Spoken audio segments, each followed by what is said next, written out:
center. When I had our mom, I was so happy, and I was like, let me go get our mom. When I get, so my brother, I never understood what happened. Tumeambiwa sijui mama yenyu ameonekana shopping center, enda umuone. Yeah. Ebu someni your comment hapo na explain. Ya shipera ukikula then take lihove. No soma. Kukumia ni ngori. Maanisha ni kutoa hizo mahewa. Kwanza ile kunde imekauka, ile iko na fiber. Ellen, thank you Ellen. Yeah. Sasa unalanga. Sasa ni nzuyu kijana utiri Mwirobi. So guys, it was now my redemption from child labor. I needed to do something to separate me from, because I was doing it for him. Now this guy is gone to Nairobi. He has gone to Nairobi. Nairobi is the New York City back in the 1990s. So, wait, what am I being a child labor when my brother who I'm working for, he has gone to Nairobi? I mean, New York City. No, bwana, mimi sifanyo kasi. Hiyo kasi shenyala tawe. Little did he know I had been sold to slavery ya majuu. Ngoja kwanza. Tuachie hapo bro.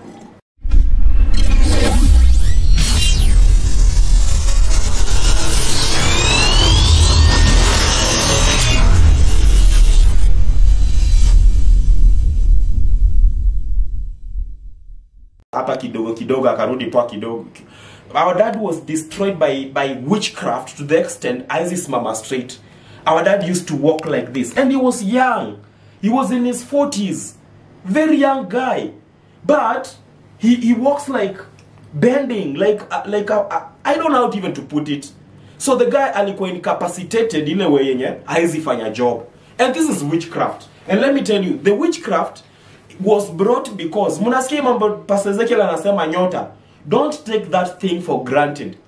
My dad's problem is because, I don't know that even my younger brother knows this. My dad's problem is because nyota yake iling'aa mbele ya wengine wote. Sasa this guy is in Coastal working. Yeye ndiye anafanya nini? I think it's not that one. So this one. Now, my dad, his nyota was brightest in our family, in a family of 5 boys. So dad used to send money at home. He used to provide for his father. You know, sasa yeye ndio shining star. He was working in Coastal, making a lot of money by then. Unajua zile siku zenye watu walikuwa analipwa na zile cents zenye ziko na shimo katikati. Yes. My dad was flying from Kenya to TZ. He was a ship captain. You know, he was working with white people and they used to pay well. And hiyo ikamletea shida. So aki provide home, maybe the father akisema nahitaji ng'ombe, ama I have this project 2211. I have this project, I need to do this. Unaweza mute too. I have this project, I need to do this. That is the one who sends money. Now, when that money is seen, inakuwa ni kama competition, because we are from the elder grandmother. You know this mambo ya polygamy. So our shosh is the first grandmother, and then we have the other one. Now, that is where the jealousy used to come in. So nyota ya daddy kinga hivyo ndio ilikuwa inafanya nini? Inamleta hizo problems zote. And from this hour, now I had to go into child labor. Nimewambia story na shepherding. Sasa nachungia mshosho fulani ng'ombe, and I was being paid 200. This back in 1990s. Let's say 1996, 1995 there. Sasa nikilipwa 200 bob, sipewi, dad ndiye anapatiwa. Hii 200 bob, I'm telling you, it used to be a lot of money by then. Hii 200 bob, mkinunua, let's say kitu kama sukuma wiki ya 5 bob. Hiyo sukuma wiki inaweza wapeleka 1 week. It was so much. Unapata? It was a lot of money. So, nikafanya hapo kuendelea kuchunga ng'ombe. I don't know whether it was 2 years or 1 year, but it was nice. So I used to go pick this grandma's, because she used to sell bananas, she could go to the city center, Kakamega town, and then I could take the cow, take care of it, feed it, you know, taking it around. Mnajua mkienda ushago venye ama boy uzungusha ng'ombe. That's what I used to do. I wasn't doing that because it was the fun bit. Other guys of my age are going to school, but I had to look for bread. I had to work for my little brother, because, by the way, let me tell you, I didn't even care about my dad because he's a grown-up. I don't know what an elderly man is thinking. Unajua? So one day, tuliamka hivi asubuhi, and then, funny enough, my dad was already up. Alikuwa amekaa hivi kwa bed. Bro, let me give you this story. I know you don't know about it. The guy was seated like this. So with the guy seated like this, when I woke up, nikamuuliza, Dad, rada, unajua by then, sasa rada ya Kiluya, si rada ya Kiswahili. Nishi. Nishi, Dad, Nish. And then the guy told me, the stress. By then, this English you see and stuff, there's a lot of English in our family. Our dad is a learned man, and that's why even our names are English names. And yeah, personally, I was called after the first governor to Kenya, Sir Ian Baring MacLeod. That's where the name started from, because our grandfather used to work with those people. Alikuwa anapika huko kwa wazungu. Forget about that. Now back to us. So when I woke up and look at Dad bending and deep in thoughts, when I asked what is happening, Nishi Dad Nishina, and then he told me, I am stressed. Ladies and gentlemen, and my younger brother here. When I had the name stressed, I am this asking person. Until today, you see this DCI thing and stuff. We are like that. We don't just get enough for one answer. We need to know deeper. What do you mean this and this and this? So when it was like I am stressed, asked what is stress? It was like stress is thinking. What is thinking? It's thinking over and over again. What is thinking over and over again?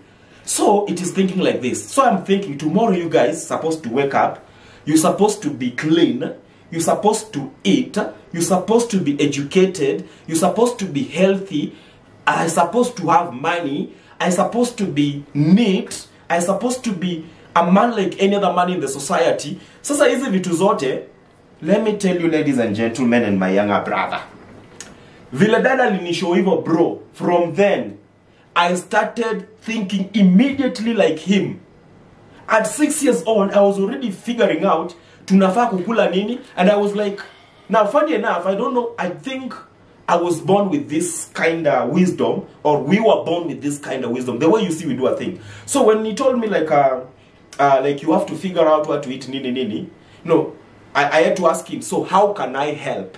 That's what I asked my dad, by the way. How can I help? And he was like, no, you are too young, you can't do this. You can't do anything. I was like, no, I can do something. Until, you know, I used to call him Shikongolo. That is his Shikongolo. When you send M-Pesa, you see Shikongolo. It's not some kind of a joke. It's a very strong name and a big name. So Shikongolo, Shikongolo kenyali hushen. Hu nyalahola shena. And I told Dad, I'm gonna do anything. Relax, bro. Relax. I'm gonna do anything that it takes to make sure we are okay. I don't care. I was 6 years. So that's when I had to get into child labor, kuchunga ng'ombe za watu na kuleta chakula home. Mimi hata silipwi, Kenya napewa tu kwa ni lunch. Nikienda nikimaliza kupeleka ng'ombe hapo saa 10 saa 11, nafunga ng'ombe poa. Huyo shosh kama alikuwa amepika ugali imebaki, I'll take that to home, give to my brother and my dad. Kama kuna unga, tunaenda kuchuna zile mboga za kichaka, and I had to come in. So every day I could do that over and over again until I had to graduate. Sasa hapa nilikuwa nachunga ng'ombe moja. Hii ng'ombe mpaka ikazaa ikakuwa na kandama. So kandama kalikuwa kanabaki home.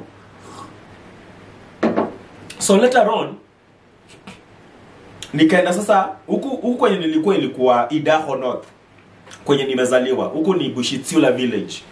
Sasa vile niligraduate nikaenda Butoto. People from Butoto wanaita rosterman. This is when you're going your way to Ikonyero. When you're going to your way Ikonyero, there's some hill on your right when you're going to Kakamega town from Shimanyiro. And then hapa Ikonyero Jamindas, just kidogo kiteremka, these are watoto there, and this one who used to be a tycoon by then alikuwa anapanda miwa. So when I graduated, Luyeku. No, that's not Luyeku. This one was a different one. I've forgotten the name. Guys, sasa niligraduate kutoka kutengeneza kuchunga ng'ombe na 200. Sasa kwenye nimeenda nalipwa 500 because zilikuwa ng'ombe mob. And at that age, maybe sasa nimefika 7 years, let's say, or 8 years. Imagine at 8 years na provide for my family. And the reason why people might ask me, and where was your dad? What was your dad doing? I told you, our dad was destroyed by witchcraft, which made him bend. He can't stand upright. He can't stand upright. He can't do stuff like any other man. I remember among the incidences, I think, even before nianze child labor kwenda kunini, there's a season nilichibanga shamba. Una get? Like, let's say a quarter an acre, nika lima yote yo shamba. Let me give you a very funny bit of it. This dude, tuli agree. Sisi hatuwezi lala njaa, tulime shamba yetu tupande mahindi. Akasema, yes bro, tutapanda. You know, we are talking Kiluya. Mukamba, kota kulima muleme kweru, korache matuma keru. Sawa? Sawa sawa. Ndiyo, kolazia. Now, the rule... the rule ukilima shamba home na upande mahindi, the rule is ever one, Kuna kwanga na breakfast. Na breakfast na kwanga maharagwe nini. Sasa sisi tunaenda kwa shamba, kwetu kwenye hakuna food. Where do you expect to get that breakfast? Sawa? So anyway, I went. Tukaanza kuchimba shamba, tukalima. After kitu kama 15 minutes, this guy was like, "Nzi Njionyi." And he was this guy who is he doesn't negotiate. Sijui mnajua ma firstborn. Do you guys have firstborns? They don't negotiate. If they say I'm not doing this thing, they don't do it. Akisema nimechoka, amechoka. So I'm like, "What do you mean umechoka? We still have a whole land to dig." And he was like, "No, I can't do this. I'm tired. Hata sijakula kitu." So guys, akaenda kucheza huko na makazini zetu huko, ndio acheze vako chini apewe food. Mimi nikabaki nikilima. And let me tell you guys, I had to lima this shamba. Tulipanda, I had to wait for a whole season. Nimepanda mahindi na maharagwe. Na hii mahindi ujue nimefanya tu vibarua kwa uncles ndio wakanipatia mbegu. It's not like we bought even the mbegu thing. So I brought the mbegu nini. Mahindi na grow for how long? Is it 8 months? I had to wait for our maize, guys. No? Maharagwe nina grow na 6 months. Mahindi na grow from 8 months to 9 months. That's why wakipanda April, itavuna huko September, October. It was a long time, you can imagine. And guys, that is where the patience started coming in. I continued doing stuff. And sasa nimeenda huku kwa 500, huku nalipwa, huku kuna story yake. Now, I've been separated from my brother. He's back at home. And I didn't even tell you there's a place I didn't tell you. Kuna place, my dad was disowned by the dad because he felt he's a useless son. And the reason to that is because my dad was drinking because of stress and depression. But the dad, now a grandfather, he was a senior person and a church person. Alifukuzwa.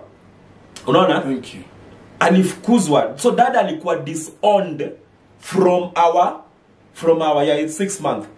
Our mainland. Unaona sasa kwa babu, kwa shamba yake yenye amepewa na babu yetu.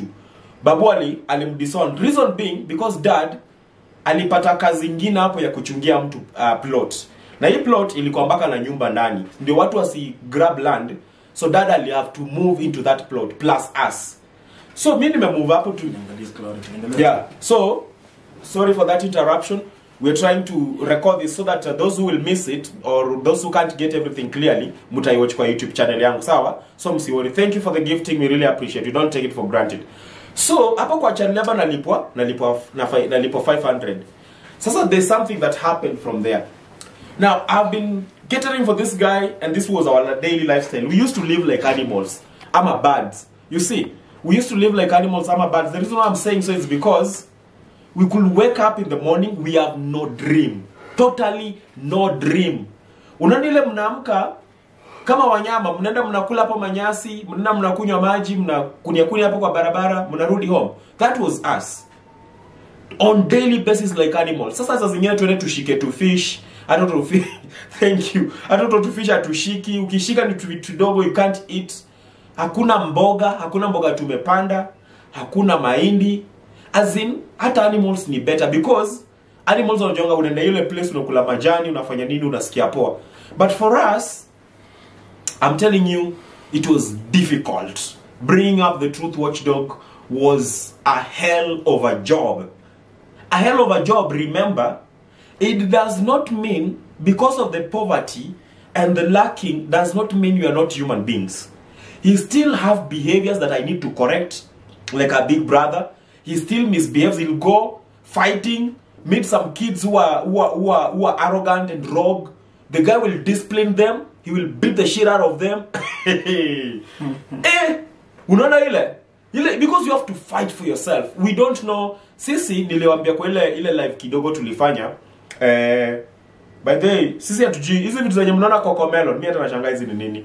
Hizi vitu za toys, ati mnanulia mtoto toys. We didn't have that because nilikuwa natengeneza tu matope. Unaenda home kuna places zenye wako na clay soil na kwenye wako na red soil.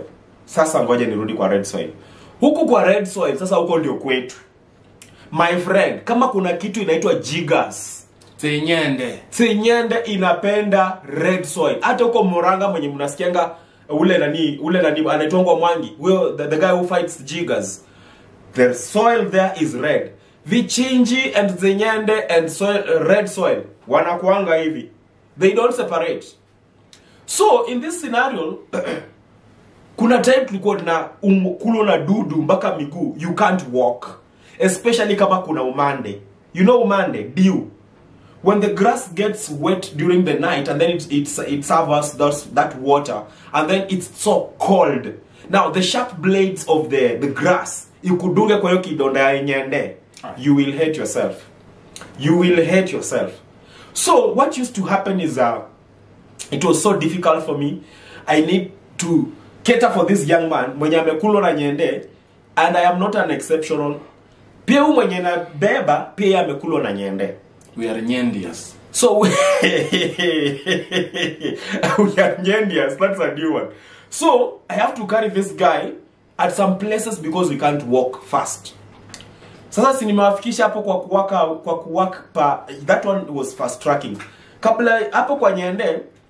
So guys, tulikuwa tunaenda kwa Kisiagi kwa posho meal. Hapo kwa posho meal I'll reserve some of this for part 2 and part 3, which we'll be getting on YouTube channel because we won't be going live every time. But this is the channel, launch. Philip MacLeod. Yeah. The making of Truthwatchdog, it will always be on Philip MacLeod channel. Yes. Please don't go to WD looking for the where's the video. Yeah. Philip MacLeod is the channel. You go subscribe there on YouTube channel. Yeah. Atakuwa na upload all of these videos. Atakuwa na upload pale. Yes. And today because it was a launch and it was an official thing we had promised you, we had to do it like a launch, like here as we're doing. Thank you for the loving. Thank you so much. And now we used to play with the Kina Machete. Masipiano. Yes. And Machete, they are neighboring Kina Wendo. Very good. Yes. That is how clear. Whatever I'm speaking, this is something information over 25 years old. I was that small age, but my mind and my brain ilieka kila kitu, ili record na ikaserve. Unaona ile place yenye unaweza pita mali usikia harufu ya marashi fulani alafu unakumbuka back then. Hivyo ndio niko. My memory is that strong. Sasa hapo tunaenda kuplay kwa Kisiagi kwa kina nani. Alafu tukiwa hapo hivyo tunawaambia by the way tuko na nguruwe. Tunahitaji unga. You see that unga that falls, azile wanapiga Kisiagi. You see that Luya way, wanapiga Kisiagi mpa. So when it tingikas, thank you so much. Thank you so much. So when Kisiagi tingikas, this unga falls on the ground. Sawa. So what you need to do, this unga they used to fagia it, sometimes they throw away. Sometimes whoever owns a pig, that is a pig like nguruwe, anakuja anapatiwa hiyo nini? Hiyo unga anapikia nguruwe wake chakula. Now this unga sisi tukichukua, we didn't have even chicken, leave alone nguruwe. Nguruwe for who? Unasema hata kuku, shiminyoli, kifaranga, we didn't have anything. And if you got anything, we could sell it for survival purposes. Now here, tunachota hiyo unga, tukichupewa hiyo unga. Kuna mzana report, just relax. Wakireport, tuna unreport. Okay. Yes. Continue. Wow. Hebu soma hiyo comment hapo ndio msiseme na damage to teach us biblical stories back then in Kibra. Hope he remembers. Grand Duke.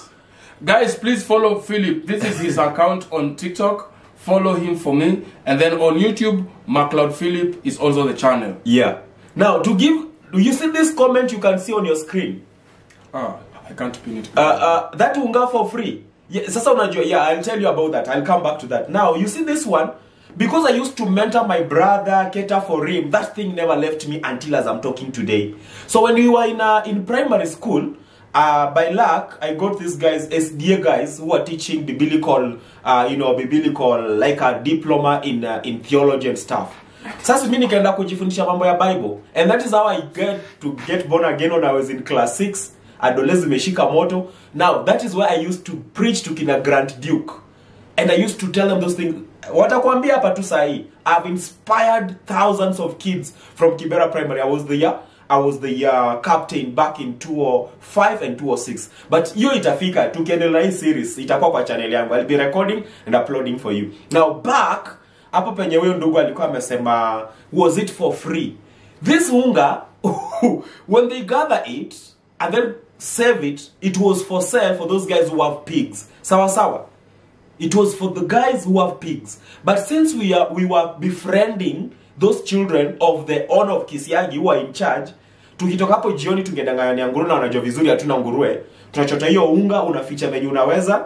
Hata kama umepata half a kg, tunaenda home, tunapika hiyo unga. When we pick that unga, maybe by the way acha nikwambie, home hakunanga shida ya mboga. Mtu kama amepanda mboga, they can for free, they'll tell you go to my shamba, have as much vegetables. So ungeenda uchune kunde, uchune mero, unaona?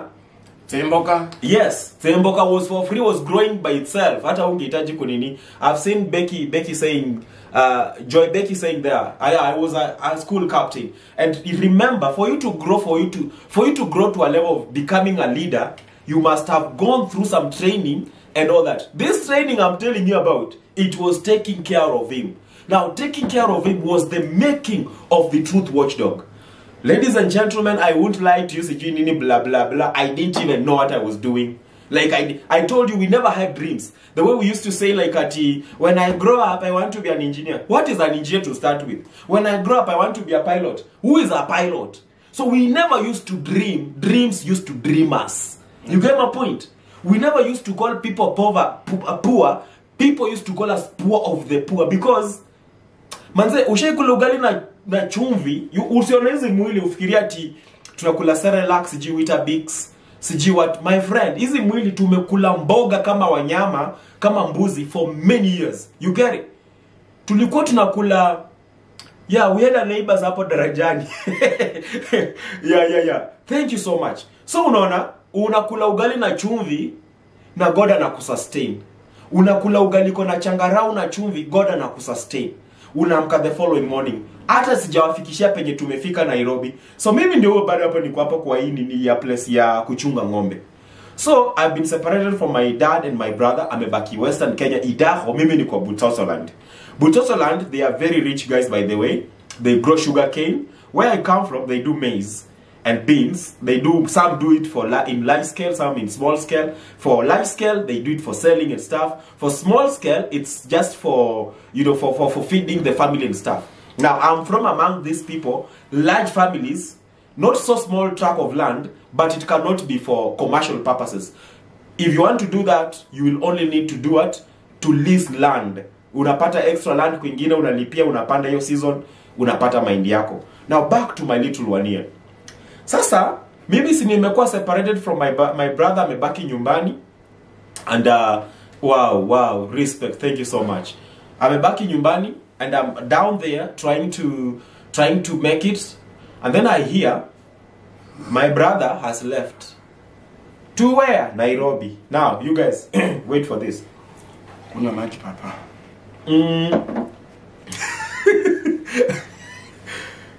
When you hear, yeah, Butos is rich in farming, in fact, sugarcane. And Tenjoku. And Jugu, groundnuts. When you hear Nairobi, if you have never come to Nairobi, when you are in Western Kenya, you hear it's like going to New York City. Exactly. I will repeat. If you have grown to the interior parts of Kisumu, interior parts of Vihiga, interior parts of Bungoma, Butere, when they tell you, naenda Nairobi, you don't hear Nairobi. In fact, they don't even say Nairobi. They say Nairobi. Nairobi. Nairobi. Yes, if they say in English, when they say naenda Nairobi. Nairobi. Sasa Nairobi, biza Nairobi yeye. When you listen to us now, when you are the poor of the poor, you are the master of jiggers, and your toes are looking helter-skelter. They have no direction, whether it's north or northeast, or northeastern. They have no even lunar eclipse, summer solar eclipse. Your fingernail, your toes are looking like that. They are facing all directions. When you hear Nairobi, you hear New York City. Repeat with me. New York City. New York City. Now, I'm working hard to get food for this guy. And then I hear, hey! Amanda! Now guys, concentration for work, no. Now, guys, I don't know. Does TikTok allow you to see wounds? I won't show you, but hata sweatpant nimevaa yezi panda kupita hapo. Mse, concentration ya work ilipotea. Which work? Looking after cattle. For those who have joined, I was a shepherd boy to get money to feed my little one and my dad who was sick, depressed and drunkard. Sasa hapa nikisikia ameenda New York City, alitoa wapi visa? Nani alilipa fare?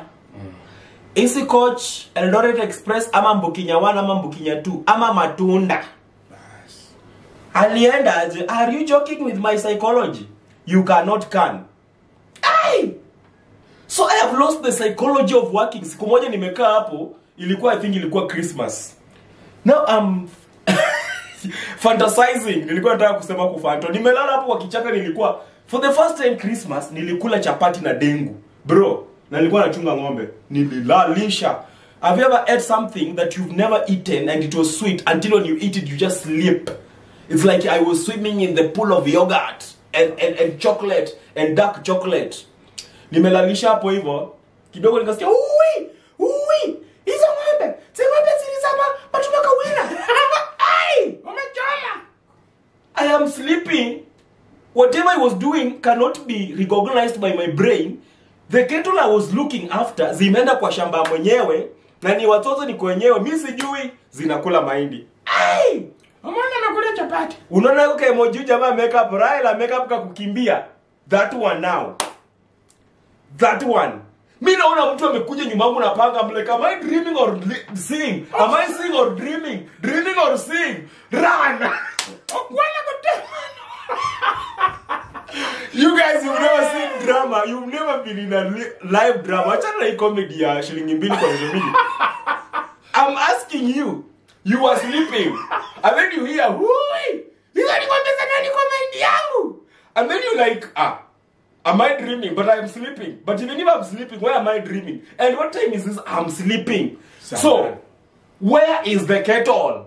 Komandi yenyewe. So ukifungua macho, unaona like you're not seeing but you are seeing something.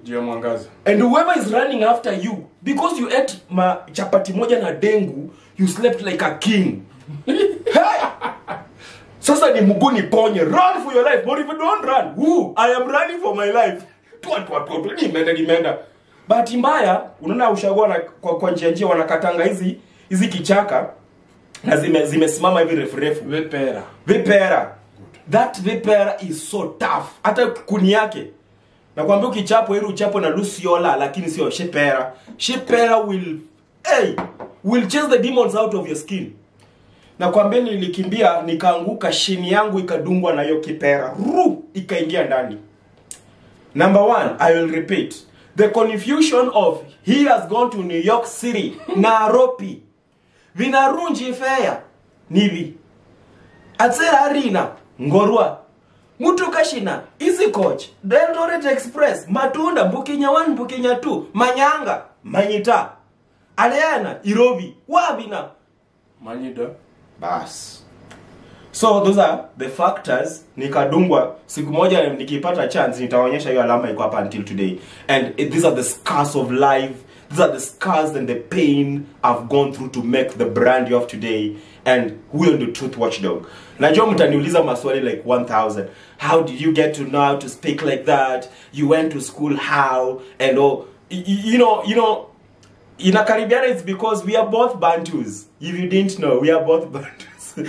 Kuru, yes, that's another bus. Kuru is one of the oldest. I think Kuru used to belong to this guy who died. This nani, anaitwaje huyu mwenye alikuwa Citizen TV.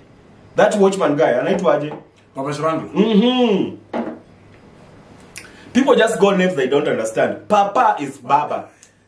Thank you and I, mashallah. Alhamdulillah. Alhamdulillah billah. Biryani. Oh, that one.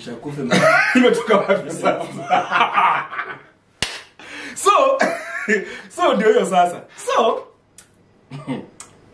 hey, I was saying Papa Shirandula means something that you can tear. Horandula is like it's having this. Do we have a paper for explanation? You need receipt one. Now, Papa Shirandula, it means dad of tearing. So Horandula ni here. That is Horandula na Luya hiyo. Sawa? So when you say Papa Shirandula, used to mean somebody to tear stuff. Sawa, raping and raping. Sasa nimesikia ndugu ameenda New York City, no concentration. Hiyo alama nilipata hapa, nilidungwa na hiyo shepera imekatika. And I'm telling you, sipenangi kuomba lakini tunahitaji fun. Sawa. So ndio mimi, because the life I came through, guys, I'm trying to make it as easy as possible, because sitaki tuanze kulialia hapa watu report tunafanya machozi watu wanalia. Okay. Because it's true. And yeah, in the process of creating the Truth Watchdog,